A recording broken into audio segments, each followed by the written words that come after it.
नमस्कार, मैं राजू तिवारी। आप देख रहे हैं नई सोच नई ऊर्जा। अभी हमारे बीच मौजूद हैं पंडित मुन्ना शर्मा जी, जो कि एक सिंगर हैं और अपने सुरों से कई लोगों का दिल जीत चुके हैं। और इनकी जो गाना गाते हैं इनमें इतना जोश होता है और इनकी आवाज़ इतना लोग पसंद करते हैं कि इनको लोग बहुत ज़्यादा अपना आशीर्वाद बनाए रखे हैं। तो हम इन्हीं से बात करने आए हैं और जानने आए हैं कि इनकी जर्नी कहाँ से स्टार्ट हुई और इनको ये प्रेरणा कहाँ से मिली। नमस्कार भैया, सबसे पहले आप अपने बारे में अपना नाम बताइए थोड़ा-सा। सबसे पहले इस वीडियो के माध्यम से और आपके चैनल के माध्यम से हमारे जितने भी ऑडियंस, हमारे जितने भी भाई, सभी हमारे गार्जियन हमको देख पा रहे हैं, सभी का बहुत-बहुत स्वागत है, बहुत-बहुत अभिनंदन है और सादर प्रणाम है। मैं आपका भाई, आपका दोस्त, आपका मित्र, आपका भतीजा, भजन गायक पंडित मुन्ना शर्मा और इस समय अभी मैं हूँ अपने सुल्तानपुर की पावन धरती पर डीएमआर स्टूडियो, जहाँ पे अभी मैंने फाइनली एक गाना जो है रिकॉर्ड किया हुआ है। तो आज मौका मिल गया आप लोग का कि आज वीडियो के माध्यम से कुछ सुनने और सुनाने का मौका मिला है। मैं ठीक हूँ, मैं अच्छा हूँ और आप लोग आए, मुझे बहुत अच्छा लगा। तो आपने जो सिंगिंग करियर जो स्टार्ट किया है, कितना टाइम हो गया आपको स्टार्ट किए? अच्छी बात पूछे हैं आप।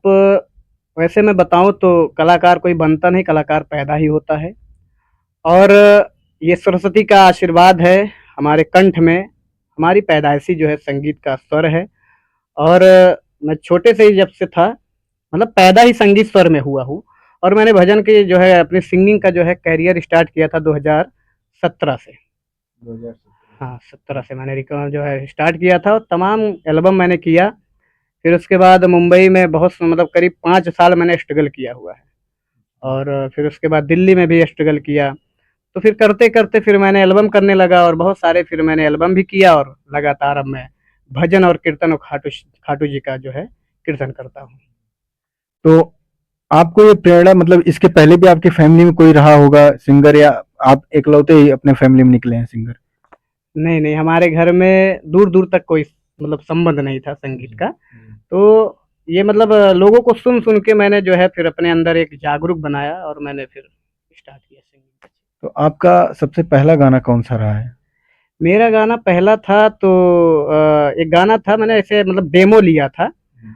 और उस समय मैंने उस गीत को गाया था अपने गाँव में। हमारी एक फूलमती माता का मतलब देवी जी का बहुत अच्छा प्रचलित एक देव स्थल है। जी। तो उन्हीं के ऊपर मैंने एक भजन बनाया था और उसी पे मैंने गाया था उस गीत को। तो क्या आप 4 लाइन सुनाएँगे उस गाने को? हाँ, वैसे तो मैं गीत को भूल गया हूँ लेकिन फिर भी कोशिश करूँगा। कि भट दूलही चाके फूल माती मैया हो, कि भट भट दुलैचा मतलब मेरा घर है, गाँव है, हमारे गाँव का नाम है। इसी गाँव का जो है देवस्थल है। कि भट दूलही चाके फूल माती मैया हो, बोला घरे अइबू कहिया हो। ये गीत मैंने गाया था। तो इसी सबसे पहले आपने यही गाना गाया था और शायद ये सबको अपना आपका गाना अच्छा भी लगा होगा। बिल्कुल। जी। तो अभी आप मंच भी करते हैं? जी, जी, मैं तो मंच ही करता हूँ और लोगों का एक मतलब अंदर से आवाज़ आती है कि लोग मुझे बड़े लाड प्यार से कहते हैं लिटिल स्टार। जी। क्योंकि मैं हाइट तो बहुत कम है, उम्र भी कुछ कम ही है, लेकिन मैं जो मंच करता हूँ उसको मंच को मंच की तरह करता हूँ, एकदम चीर के गाता हूँ। मतलब आपका नाम तो पंडित मुन्ना शर्मा है ही, लेकिन आप सिंगिंग लाइन में जो आपका नाम पड़ा है वो लिटिल लिटिल स्टार के नाम पे है। जी, जी। जी। आइए एक गीत मैं याद आ गया मुझे, जी। आप पूछे तो जो मैं मंच पे जो है लोगों के मतलब दिलों में उस गीत को गाता हूँ, लोग मतलब जो है फ़रमाइश भी करते हैं, मतलब सुनने की इच्छा भी करते हैं और एक बहुत ही पारंपरिक गीत है। कि बार-बार मिल जाई, बार-बार मिल जाई, अरे धन दौलतिया दोबारा ना मिली, माई बाबू के सूरतिया दोबारा ना मिली, माई बाबू के सूरतिया दोबारा ना मिली। कि जग में माई बिना के हुए अरे सहाय ना हुई, जग में माई बिना के हुए अरे सहाय ना हुई, केहू केतनो दुलारी बाकी माई ना होई केहू केतनो दुलारी, बाकी माई ना होई। बहुत बढ़िया गाना है। क्या आप बता सकते हैं मतलब ये जो गाना आप तो पहले से गाते थे, लेकिन आपने कहीं से इसकी ट्रेनिंग ली है, कहीं से पढ़ाई-वढ़ाई की है इसकी? हाँ, हमने जो है 1 महीना क्लास लिया हुआ है, अपने ही सुल्तानपुर में जो है जेपी सर जी का, जो निष्ठा के जो है पिताजी हैं, हमारे गुरु हैं, और मैं उन्हीं के जो है रिलेशन में आता हूँ, मैं लिया हुआ है। तो क्या आप बता सकते हैं कि अभी तक के आपके जो सिंगिंग करियर है, जो ये लाइफ है, इसमें आपको सबसे ज़्यादा संघर्ष कब करना पड़ा हो? हमने संघर्ष जो है मुंबई में सबसे ज़्यादा संघर्ष किया हुआ है, और आज भी देखिए कलाकार का क्षेत्र ही संघर्ष में ही जीवन कट जाती है। जितना आप वर्क करते रहेंगे, जितने दुनिया देखते रहेंगे, कुछ ना कुछ आपको सीखने को मिलता रहता है। और हमने मुंबई में संघर्ष लगभग किए, और बहुत सारे एल्बम भी किए, बहुत सारे फ़िल्म में भी मैंने जो है डमी दिया हुआ है। फ़िल्म में मतलब हमारे 2-3 गाने भी हैं, तो अभी वो आए कि नहीं आए वो तो बात की बात है, लेकिन मैंने फ़िल्म भी आज भी हमारे पास प्रूफ़ है कि मैं इंदु सोनाली जी के साथ में और एक समय था हम और नीलकमल जी साथ में सिंगिंग किया करते थे। एक फ़िल्म थी जिसके डायरेक्टर थे रजनीश मिश्रा जी, जो मेहंदी लगा के रखना, मैं सेहरा बाँध के आऊँगा। तो मैंने दिलीप सेन सर के स्टूडियो में मैंने अंधेरी लोखंड वाला में पड़ता है आदर्श नगर में। तो वहाँ हमने जो है एक फ़िल्म में 1 गाना मैंने गाया था, 2 गाना जो है नीलकमल भाई हमारे गाए थे। हाँ। कभी आपके करियर में कोई ऐसा भी मोड़ आया हो सिंगिंग लाइन में कि उस टाइम मन किया हो कि ये गलत लाइन आ गई, इसमें नहीं आना चाहिए था? कभी ऐसा सोच आया आपके दिमाग में? हाँ, हमारे जीवन में तो एक बार नहीं लगभग 2-3 बार आया हुआ है। शुरुआती में जब मैंने स्ट्रगल कर रहा था, देखिए हर कोई आदमी जब एक बार स्ट्रगल करता है तो कहीं न कहीं उसको बहुत चीज़ का जो है एक ठोकर मिलता रहता है। कभी अच्छा मिल जाता है, कभी अच्छा दिन कट जाता है, कभी कभी ऐसा होता है कि नहीं, जैसे एक होता है धंधा आदमी का, समझ लीजिए कि कभी चल जाता है, कभी एक आध दिन फ्लॉप चला जाता है। तो जब फ्लॉप चला जाए तो कभी ये नहीं सोचना चाहिए कि नहीं आज मैं फ्लॉप गया तो जीवन भर फ्लॉप जाऊँगा। तो उम्मीद मैंने कोशिश अपने मतलब बना के रखा, और आज भी बना के रखता हूँ, क्योंकि ऐसे जीवन में हर इंसान के ज़िंदगी में मोड़ आते रहते हैं ऊँचा-नीचा, तो मैंने उस चीज़ को मतलब झेला हुआ है। तो वो सब चल ही रहा है आज भी।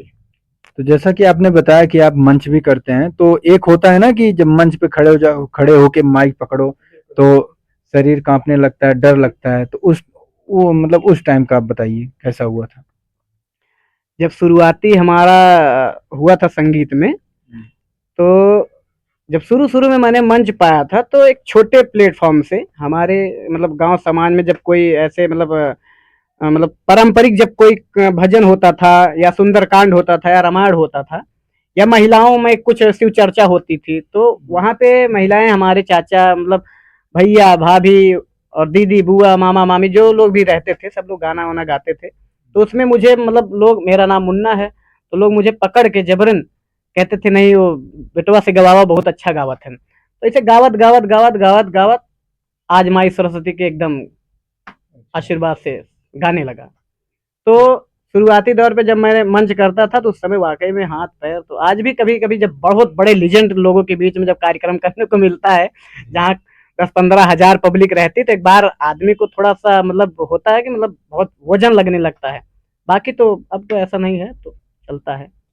तो क्या आप बता सकते हैं कि इतनी जो सफलता आपको प्राप्त मिली है, तो इसके पीछे आप किसी और का भी सपोर्ट है या आप अकेले ही निकल पड़े हैं? हाँ, आपने बहुत अच्छा सवाल किया हुआ है। देखिए, हमारे घर में मैं जब 5 साल का था, तो हमारे मम्मी-पापा उस समय मतलब समझ लीजिए कि हमारा साथ ही छोड़ दिए थे। साथ मतलब हम अनाथ हो गए थे माँ-बाप के हिसाब से, मतलब मम्मी-पापा हमारे गुज़र गए थे। तो हमारे बड़े भैया हैं, जिनका नाम है पंडित संजय कुमार शर्मा जी, तो उन्हीं के लालन-पालन, उन्हीं के सपोर्ट से मतलब हमारे करियर से लेकर हमारे पढ़ाई तक कभी एहसास ही नहीं हुआ कि हम मतलब मम्मी-पापा हमारे नहीं हैं। जब आदमी को एहसास तब होता है जब किसी चीज़ की परेशानी होती है, जब कोई इच्छा जो है अपनी शौक ना हो मतलब पूरी हो, तो आदमी को एहसास होता है। लेकिन हमें आज तक मतलब 26-27 साल उम्र हो रही है, कभी एहसास ही नहीं हुआ कि हमारे पास हमारे मम्मी-पापा नहीं है। इतना लाड प्यार मिला, सपोर्ट भी मिलता है फैमिली का, और आज भी सपोर्ट मिलता है। मैं इतना कमाता हूँ, जो भी है अपने अपने ही मतलब संगीत से जो कुछ कमाया हूँ, जो कुछ भी बनाया हूँ, जो कुछ भी रखा हूँ, सब अपने संगीत के हिसाब से रखा हूँ, अपने संगीत के जो है दिए हुए आशीर्वाद से रखा हूँ। तो आज भी हमारे फैमिली का सपोर्ट हमारे पास आता रहता है कि भैया आपके पास पैसे हो ना हो, आप हमसे लीजिए, आप एल्बम करिए, ये करिए, वो करिए, लेकिन मैं अब माँ सरस्वती के आशीर्वाद से अपने खर्चे से, अपने कमाई से एकदम फिट हूँ। तो अगर देखा जाए तो जो सिंगिंग लाइन होती है उसमें सबसे ज़्यादा अगर रोल होता है तो गले का होता है। तो आप रियाज़ भी करते हैं या मतलब गला अपना साफ रखने के लिए क्या-क्या करते होंगे?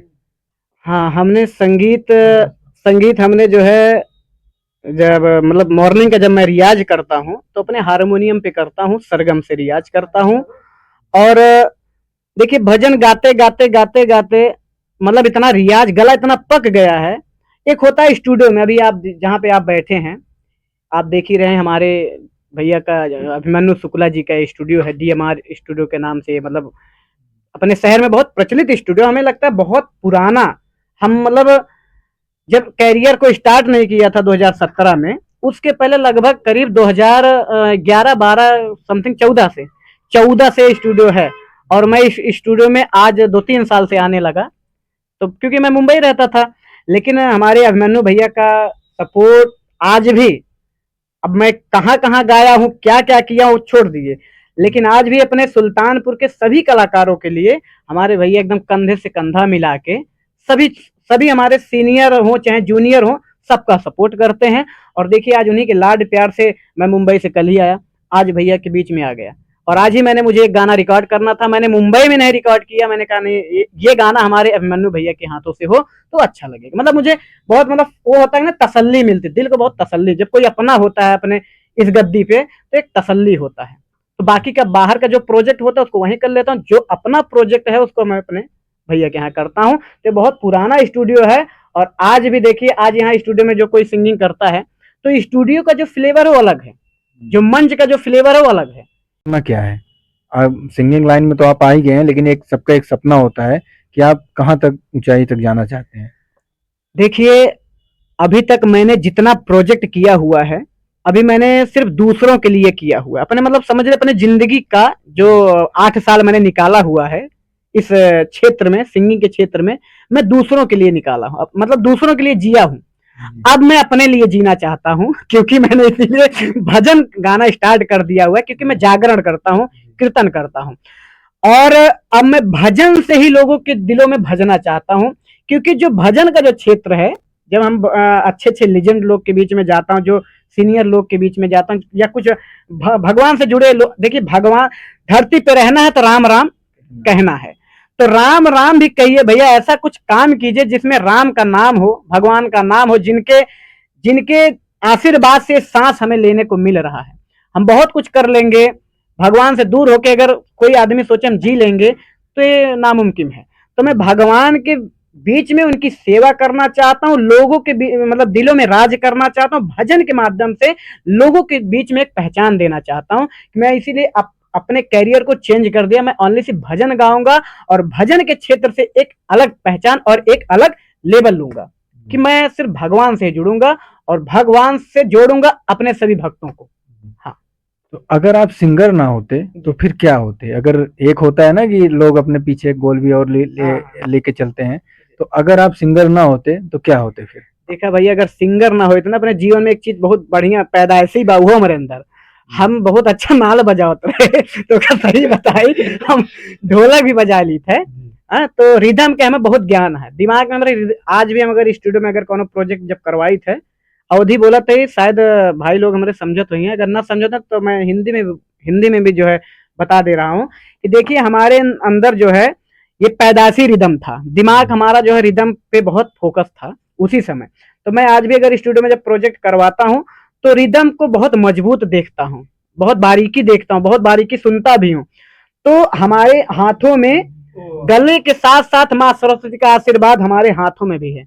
हमने रिदम भी जो है बहुत अच्छे से, आज भी अगर मैं चाहूँ तो अपने आप को एक रिदम का भी अच्छा लेवल ले सकता हूँ, लेकिन हमने कहा नहीं ठीक है, अगर मैं हर काम खुद कर लूंगा तो जो बाकी के हमारे सब प्लेयर हैं, हमारे सभी म्यूजिशियन भाई लोग हैं, जब सब काम हम ही कर लेंगे, जैसे आप माइक भी पकड़ लेंगे और वीडियो भी बना लेंगे, तो एक हमारे भैया जो आए हैं ये क्या करेंगे? तो सबका डिपार्टमेंट अलग हो तो भाई देखिए एक काम करिए, 100 लाख ना करके एक करिए, वही मजबूत कीजिए। तो हमारा सोच यही है। और मैं इसीलिए संगीत के साथ साथ हमने 2-3 ऐसे अपने जीवन में अपने अंदर सीखा हुआ है कि अगर संगीत अगर मेरा साथ नहीं देगी तो मैं वहाँ से भी अपना जीवन यापन कर लूँगा। आप अपने फैंस को क्या कहना चाहेंगे? देखिए, मैं अपने सभी ऑडियंस को, सभी अपने जनता जनार्दन को, सभी अपने फॉलोअर को यही कहना चाहूँगा कि वीडियो को ज़्यादा से ज़्यादा देखें, ज़्यादा से ज़्यादा शेयर करें, ज़्यादा से ज़्यादा और सब्सक्राइब करें और अपने लोगों तक पहुँचाएँ, ताकि हर एक आदमी, हर एक हमारे भाइयों की आवाज़ आपके कानों तक पहुँचे और हमारे भैया का भी सपोर्ट कीजिए, ताकि ऐसे नए-नए चेहरा को, नए-नए लोगों को आपके बीचों में लाकर खड़ा करते रहें और नई-नई ऊर्जा मिलती रहे। यही के साथ-साथ जय श्री श्याम, जय श्री राम, हर हर महादेव। हर हर महादेव। मैंने भी पंडित मुन्ना शर्मा जी से मैंने बात की और इनकी सिंगिंग लाइन की जो करियर जो स्टार्ट किए इन्होंने, उसके बारे में सारी जानकारी ली और लगभग जो भी करियर के स्टार्टिंग में जितने भी क्वेश्चन होते हैं मैंने वो सारे किए और भैया ने सारे के सारे बहुत अच्छा और बहुत प्रेम से सारे जवाब दिए हैं। मैं राजीव तिवारी, आप देख रहे हैं नई सोच नई ऊर्जा। फिर मिलते हैं किसी अन्य शख्स के साथ, तब तक के लिए जय हिंद। सपना क्या है? अब सिंगिंग लाइन में तो आप आ ही गए हैं, लेकिन एक सबका एक सपना होता है कि आप कहाँ तक ऊंचाई तक जाना चाहते हैं? देखिए, अभी तक मैंने जितना प्रोजेक्ट किया हुआ है, अभी मैंने सिर्फ दूसरों के लिए किया हुआ है। अपने मतलब समझ रहे, अपने जिंदगी का जो 8 साल मैंने निकाला हुआ है इस क्षेत्र में, सिंगिंग के क्षेत्र में, मैं दूसरों के लिए निकाला हूँ, मतलब दूसरों के लिए जिया हूँ। अब मैं अपने लिए जीना चाहता हूँ, क्योंकि मैंने इसीलिए भजन गाना स्टार्ट कर दिया हुआ है, क्योंकि मैं जागरण करता हूँ, कीर्तन करता हूँ और अब मैं भजन से ही लोगों के दिलों में भजना चाहता हूँ। क्योंकि जो भजन का जो क्षेत्र है, जब हम अच्छे अच्छे लेजेंड लोग के बीच में जाता हूँ, जो सीनियर लोग के बीच में जाता हूँ, या कुछ भगवान से जुड़े लोग, देखिए भगवान, धरती पे रहना है तो राम राम कहना है, तो राम राम भी कहिए भैया, ऐसा कुछ काम कीजिए जिसमें राम का नाम हो, भगवान का नाम हो, जिनके जिनके आशीर्वाद से सांस हमें लेने को मिल रहा है। हम बहुत कुछ कर लेंगे, भगवान से दूर होके अगर कोई आदमी सोचे हम जी लेंगे तो ये नामुमकिन है।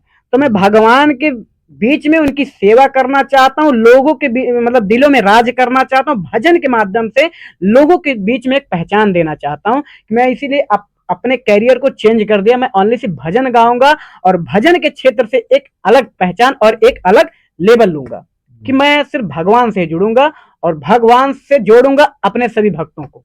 हाँ, तो अगर आप सिंगर ना होते तो फिर क्या होते? अगर एक होता है ना कि लोग अपने पीछे एक गोल भी और लेके चलते हैं, तो अगर आप सिंगर ना होते तो क्या होते फिर? देखा भैया, अगर सिंगर ना होते ना, अपने जीवन में एक चीज बहुत बढ़िया पैदा ऐसे ही हुआ हमारे अंदर, हम बहुत अच्छा नाल बजाते रहे तो क्या सही बताई, हम ढोलक भी बजा ली थे।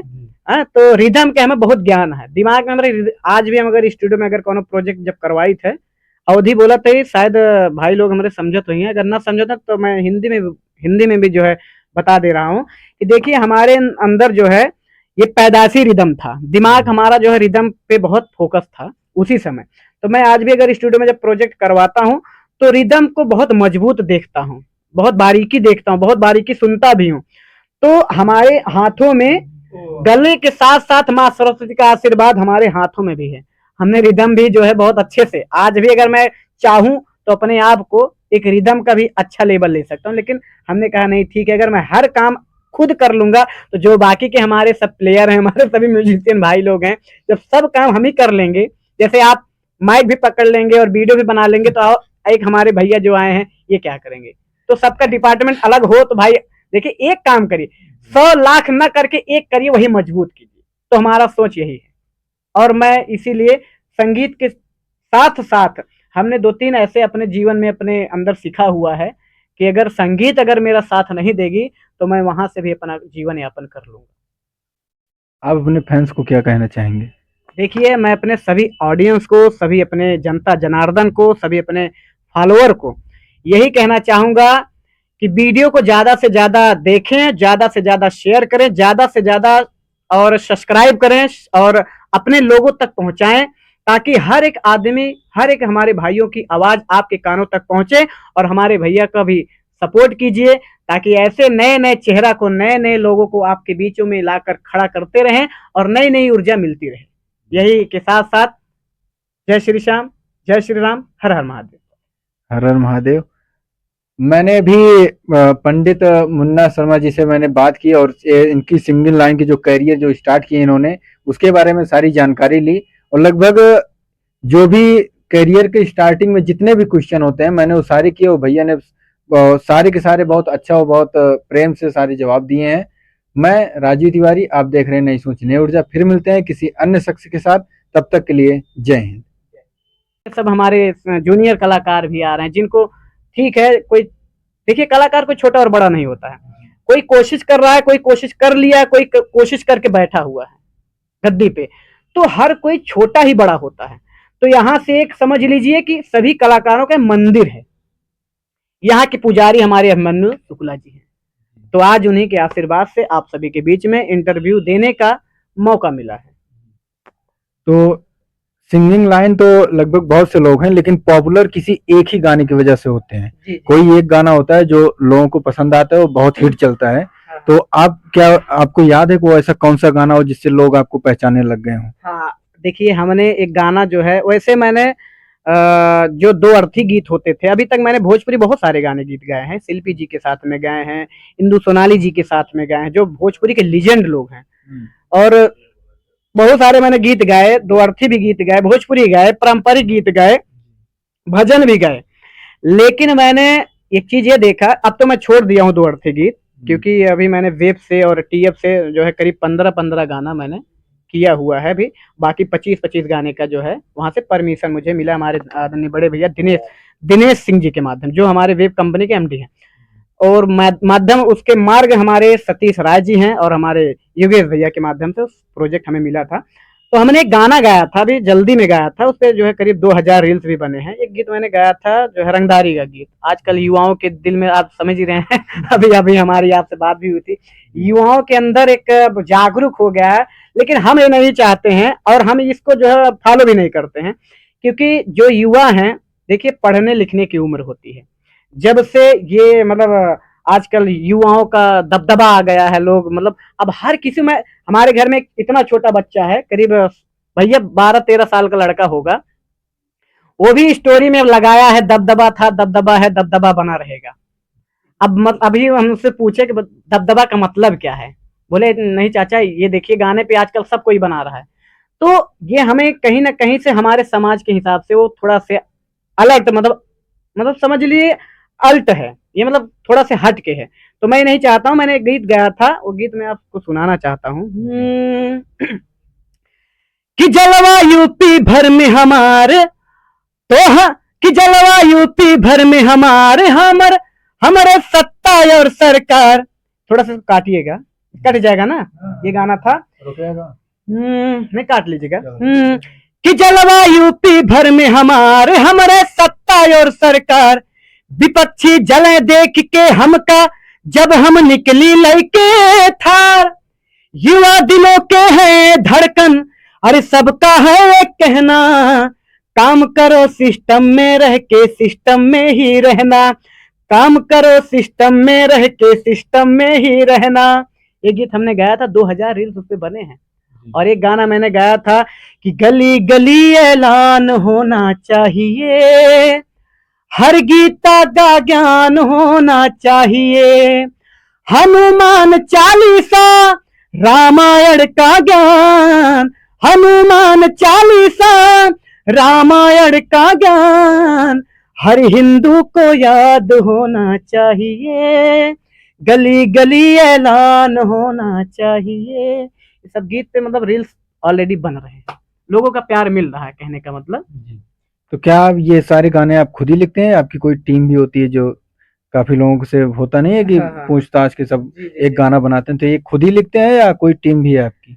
हमारे पास प्रोजेक्ट जब मैं कंपनी का उठाता हूँ तो मैं उसको जो है डिसाइड कर लेता हूँ पहले से, ये प्रोजेक्ट हमारे किस राइटर से करवाया जाए। तो राइटर हमारे पास 2-3-4 हैं, जो कुछ मतलब 2-3 हैं जो बिहार की धरती से हैं, 2-3 जो ऐसे हैं जो अपने उत्तर प्रदेश से हैं। तो राइटर मैं अलग अलग रखता हूँ, किसी एक मतलब फिक्स नहीं रखा हूँ कि मतलब मेरा हर एक प्रोजेक्ट यही करे, क्योंकि अलग अलग लोगों से लिखाऊंगा तो कुछ यूनिक चीज मिलती रहती है। अब एक ही आदमी से अगर पूरा प्रोजेक्ट, उसी से हिंदी भी लिखवाऊं, उसी से भोजपुरी भी लिखवाऊं, उसी से मतलब दो अर्थी भी लिखवाऊं, तो उसी से भजन भी लिखवाऊं, तो हर एक डिपार्टमेंट में मैं अलग अलग रखा हूँ।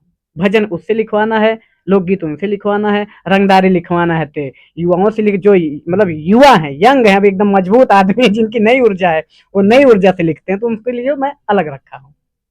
तो क्या आप बता सकते हैं कि स्टूडियो रिकॉर्डिंग और जो वो, एक मिनट यार, स्टूडियो रिकॉर्डिंग और जो स्टेज शो होते हैं उसमें क्या अंतर पाया जाता है, मतलब क्या डिफरेंट होता होगा उसमें? बहुत अच्छी बात आपने पूछा हुआ है।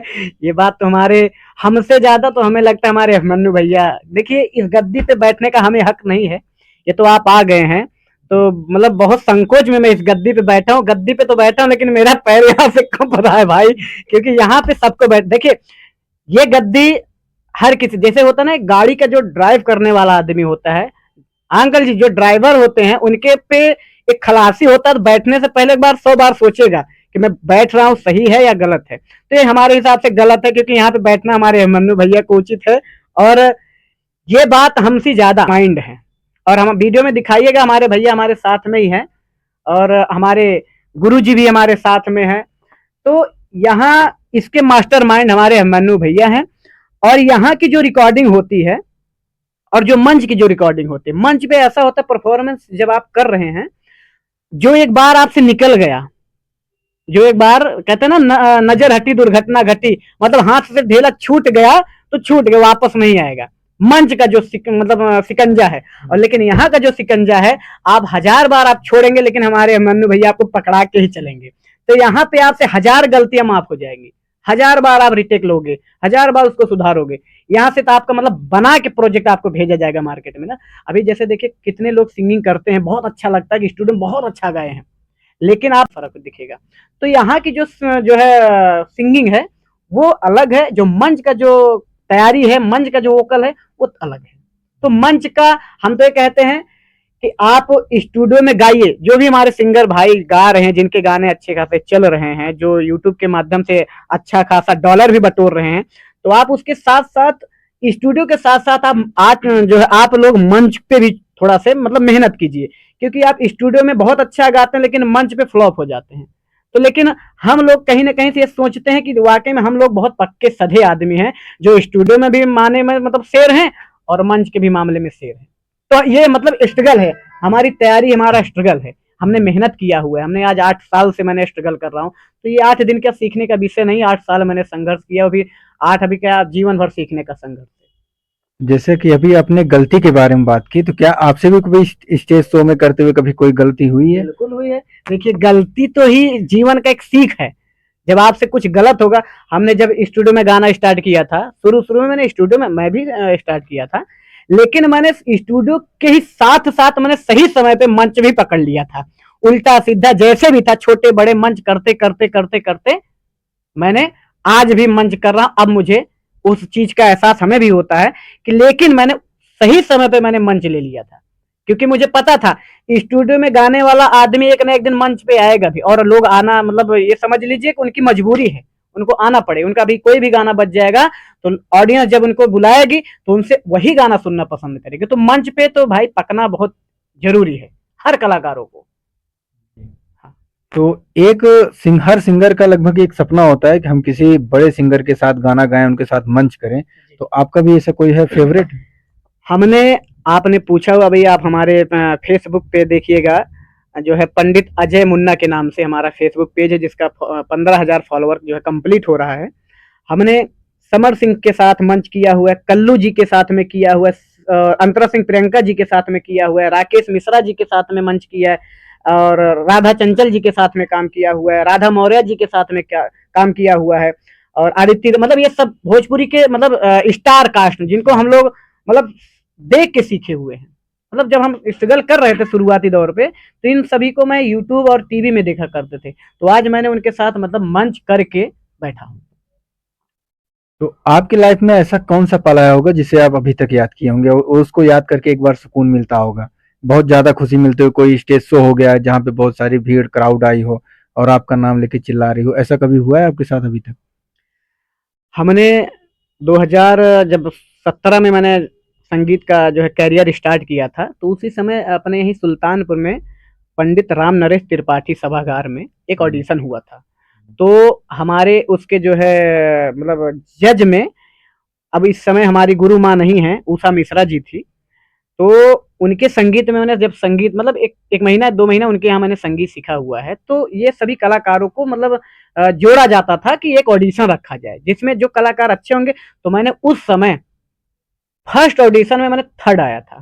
फर्स्ट की उम्मीद में गया था लेकिन थर्ड आ गया था। हमारे शिव शंकर मिश्रा जी थे, हमारे गुरु थे, जो हमें मतलब हारमोनियम पे मुझे संगीत सिखाते थे। तो उनके ही आशीर्वाद से, उनके ही सपोर्ट से मुझे उस ऑडिशन में मौका मिला था और हमने फर्स्ट राउंड में ऑडिशन दिया और लोगों का प्यार मिला। तो मैं थर्ड क्लास मतलब थर्ड वहां से थर्ड मतलब डिवीजन वहां से मतलब हासिल किया था। थर्ड पे मतलब मुझे मौका मिला था। तो वो आपके लिए सबसे यादगार पल है अभी तक। हाँ, हमारे लिए बहुत, आज भी मेरे पास वीडियो है, लेकिन अब देखता हूँ तो सोचता हूँ ये भी जीवन हमारे ज़िंदगी से मतलब बीता हुआ है। तो जब कोई पुरानी चीज़ हम लोग देख लेते हैं अपनी, जैसे अभी आपने भी जीवन में बहुत सारे ऐसे स्ट्रगल किए होंगे, या आपने अगर ये जो आप वर्क कर रहे हैं बहुत अच्छी बात है। आप देखिए आप लोग ऐसे मतलब हमारे सभी जो मतलब होते हैं ना हमारे भाइयों के बीच में, जो आप लोग ऐसे अपने जो है सिस्टम को लेकर आते हैं। आपका काम क्या है कि आप एक आवाज को हजार आवाज तक पहुंचाते हैं, हजार कानों तक पहुंचाते हैं। तो आपसे भी एक ऐसा कुछ हुआ होगा कि आप उसको जब देखते होंगे तो आप भी सोचते होंगे कि नहीं, ये हमारा इंटरव्यू आज कैसा हो रहा है और कल कैसा हुआ था।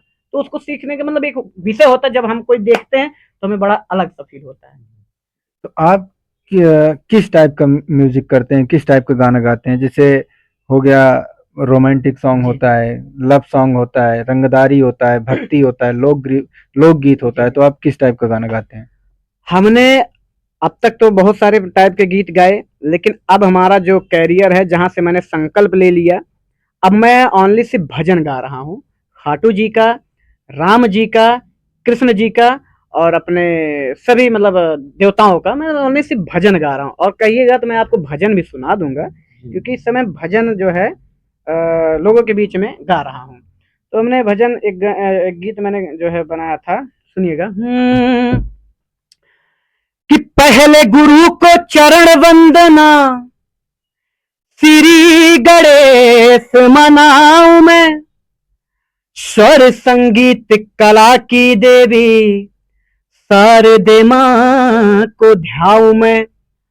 आन बसो स्वर ताल कंठ में, हाथ जोड़ अरदास करूं। ना कभी गायक ना मैं ज्ञानी, सरदर सुमन चढ़ाता हूँ।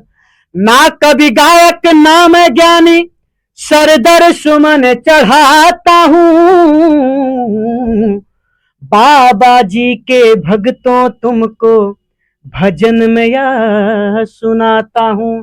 बाबा जी के भक्तों तुमको भजन में यह सुनाता हूँ। एक गीत मैंने खाटू जी के ऊपर बनाया था, सुनिएगा।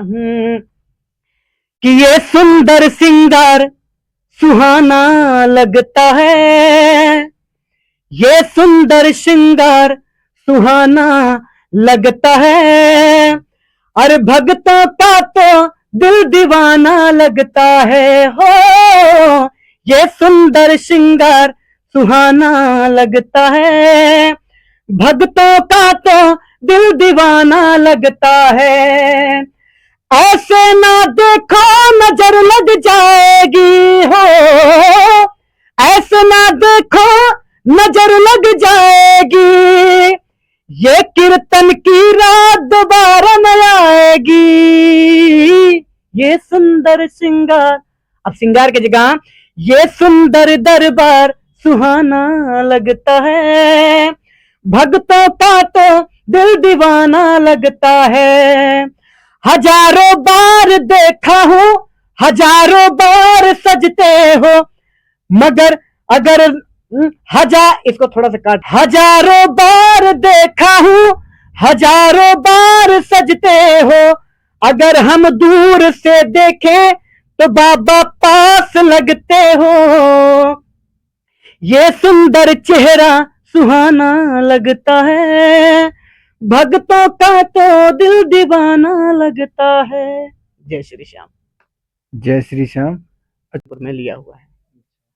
तो क्या आप बता सकते हैं कि अभी तक के आपके जो सिंगिंग करियर है, जो ये लाइफ है, इसमें आपको सबसे ज़्यादा संघर्ष कब करना पड़ा हो? हमने संघर्ष जो है मुंबई में सबसे ज़्यादा संघर्ष किया हुआ है, और आज भी देखिए कलाकार का क्षेत्र ही संघर्ष में ही जीवन कट जाती है। जितना आप वर्क करते रहेंगे, जितने दुनिया देखते रहेंगे, कुछ ना कुछ आपको सीखने को मिलता रहता है। और हमने मुंबई में संघर्ष लगभग किए, और बहुत सारे एल्बम भी किए, बहुत सारे फ़िल्म में भी मैंने जो है डमी दिया हुआ है। फ़िल्म में मतलब हमारे 2-3 गाने भी हैं, तो अभी वो आए कि नहीं आए वो तो बात की बात है, लेकिन मैंने फ़िल्म भी, आज भी हमारे पास प्रूफ़ है कि मैं इंदु सोनाली जी के साथ में और एक समय था हम और नीलकमल जी साथ में सिंगिंग किया करते थे। एक फ़िल्म थी जिसके डायरेक्टर थे रजनीश मिश्रा जी, जो मेहंदी लगा के रखना, मैं सेहरा बाँध के आऊँगा, तो मैंने दिलीप सेन सर के स्टूडियो में मैंने अंधेरी लोखंडवाला में पड़ता है आदर्श नगर में। तो वहाँ हमने जो है एक फ़िल्म में 1 गाना मैंने गाया था, 2 गाना जो है नीलकमल भाई हमारे गाए थे। कभी आपके करियर में कोई ऐसा भी मोड़ आया हो सिंगिंग लाइन में कि उस टाइम मन किया हो कि ये गलत लाइन आ गई, इसमें नहीं आना चाहिए था? कभी ऐसा सोच आया आपके दिमाग में? हाँ, हमारे जीवन में तो एक बार नहीं लगभग 2-3 बार आया हुआ है। शुरुआती में जब मैंने स्ट्रगल कर रहा था, देखिए हर कोई आदमी जब एक बार स्ट्रगल करता है तो कहीं न कहीं उसको बहुत चीज़ का जो है ठोकर मिलता रहता है। कभी अच्छा मिल जाता है, कभी अच्छा दिन कट जाता है, कभी कभी ऐसा होता है कि नहीं, जैसे एक होता है धंधा आदमी का, समझ लीजिए कि कभी चल जाता है, कभी एक आध दिन फ्लॉप चला जाता है। तो जब फ्लॉप चला जाए तो कभी ये नहीं सोचना चाहिए कि नहीं आज मैं फ्लॉप गया तो जीवन भर फ्लॉप जाऊँगा। तो उम्मीद मैंने कोशिश अपने मतलब बना के रखा, और आज भी बना के रखता हूँ, क्योंकि ऐसे जीवन में हर इंसान के ज़िंदगी में मोड़ आते रहते हैं ऊँचा-नीचा, तो मैंने उस चीज़ को मतलब झेला हुआ है। तो वो सब चल ही रहा है आज भी। तो जैसा कि आपने बताया कि आप मंच भी करते हैं, तो एक होता है ना कि जब मंच पे खड़े होके माइक पकड़ो, तो शरीर काँपने लगता है, डर लगता है, तो उस टाइम का आप बताइए कैसा हुआ था? जब शुरुआती हमारा हुआ था संगीत में, तो जब शुरू-शुरू में मैंने मंच पाया था, तो एक छोटे प्लेटफ़ॉर्म से हमारे मतलब गाँव समाज में जब कोई ऐसे मतलब पारंपरिक जब कोई भजन होता था, या सुंदरकांड होता था, या रामायण होता था, या महिलाओं में कुछ शिव चर्चा होती थी, तो वहाँ पे महिलाएं हमारे चाचा मतलब भैया भाभी और दीदी बुआ मामा मामी जो लोग भी रहते थे, सब लोग गाना वाना गाते थे। तो उसमें मुझे मतलब लोग, मेरा नाम मुन्ना है, तो लोग मुझे पकड़ के जबरन कहते थे नहीं वो बेटवा से गवावा बहुत अच्छा गावत है। तो ऐसे गावत आज माई सरस्वती के एकदम आशीर्वाद से गाने लगा। तो शुरुआती दौर पे जब मैं मंच करता था तो उस समय वाक़ई में हाथ-पैर, तो आज भी कभी-कभी जब बहुत बड़े लीजेंड लोगों के बीच में जब कार्यक्रम करने को मिलता है, जहाँ 10-15 हज़ार पब्लिक रहती है, तो एक बार आदमी को थोड़ा-सा मतलब होता है कि मतलब बहुत वज़न लगने लगता है। बाकी तो अब तो ऐसा नहीं है, तो चलता है। तो क्या आप बता सकते हैं कि इतनी जो सफलता आपको प्राप्त मिली है, तो इसके पीछे आप किसी और का भी सपोर्ट है या आप अकेले ही निकल पड़े हैं? हाँ, आपने बहुत अच्छा सवाल किया हुआ है। देखिए, हमारे घर में मैं जब 5 साल का था, तो हमारे मम्मी-पापा उस समय मतलब समझ लीजिए कि हमारा साथ ही छोड़ दिए थे। साथ मतलब हम अनाथ हो गए थे माँ-बाप के हिसाब से, मतलब मम्मी-पापा हमारे गुज़र गए थे। तो हमारे बड़े भैया हैं, जिनका नाम है पंडित संजय कुमार शर्मा जी, तो उन्हीं के लालन-पालन, उन्हीं के सपोर्ट से मतलब हमारे करियर से लेकर हमारे पढ़ाई तक कभी एहसास ही नहीं हुआ कि हम मतलब मम्मी-पापा हमारे नहीं हैं। जब आदमी को एहसास तब होता है जब किसी चीज़ की परेशानी होती है, जब कोई इच्छा जो है अपनी शौक ना हो मतलब पूरी हो, तो आदमी को एहसास होता है। लेकिन हमें आज तक मतलब 26-27 साल उम्र हो रही है, कभी एहसास ही नहीं हुआ कि हमारे पास हमारे मम्मी-पापा नहीं है। इतना लाड प्यार मिला, सपोर्ट भी मिलता है फैमिली का, और आज भी सपोर्ट मिलता है। मैं इतना कमाता हूँ, जो भी है अपने अपने ही मतलब संगीत से जो कुछ कमाया हूँ, जो कुछ भी बनाया हूँ, जो कुछ भी रखा हूँ, सब अपने संगीत के हिसाब से रखा हूँ, अपने संगीत के जो है दिए हुए आशीर्वाद से रखा हूँ। तो आज भी हमारे फैमिली का सपोर्ट हमारे पास आता रहता है कि भैया आपके पास पैसे हो ना हो, आप हमसे लीजिए, आप एल्बम करिए, ये करिए, वो करिए, लेकिन मैं अब माँ सरस्वती के आशीर्वाद से अपने खर्चे से, अपने कमाई से एकदम फिट हूँ।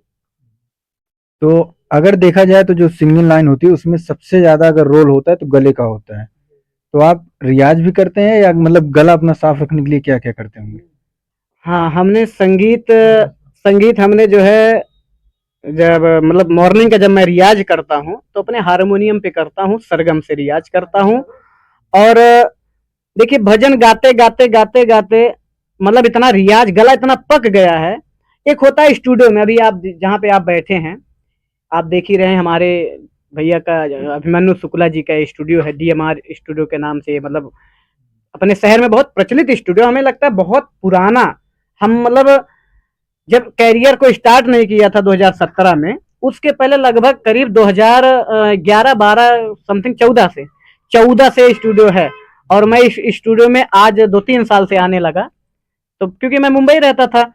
लेकिन हमारे अभिमन्यु भैया का सपोर्ट आज भी, अब मैं कहाँ कहाँ गाया हूँ, क्या क्या किया हूँ छोड़ दीजिए, लेकिन आज भी अपने सुल्तानपुर के सभी कलाकारों के लिए हमारे भैया एकदम कंधे से कंधा मिला के, सभी सभी हमारे सीनियर हो चाहे जूनियर हो, सबका सपोर्ट करते हैं। और देखिए आज उन्हीं के लाड प्यार से मैं मुंबई से कल ही आया, आज भैया के बीच में आ गया। और आज ही मैंने, मुझे एक गाना रिकॉर्ड करना था, मैंने मुंबई में नहीं रिकॉर्ड किया, मैंने कहा नहीं ये गाना हमारे अभिमन्यु भैया के हाथों से हो तो अच्छा लगेगा। मतलब मुझे बहुत, मतलब वो होता है ना, तसल्ली मिलती, दिल को बहुत तसल्ली, जब कोई अपना होता है अपने इस गद्दी पे तो एक तसल्ली होता है। तो बाकी का बाहर का जो प्रोजेक्ट होता है उसको वहीं कर लेता हूँ, जो अपना प्रोजेक्ट है उसको मैं अपने भैया के यहाँ करता हूँ। तो बहुत पुराना स्टूडियो है। और आज भी देखिए, आज यहाँ स्टूडियो में जो कोई सिंगिंग करता है तो स्टूडियो का जो फ्लेवर है वो अलग है, जो मंच का जो फ्लेवर है वो अलग है।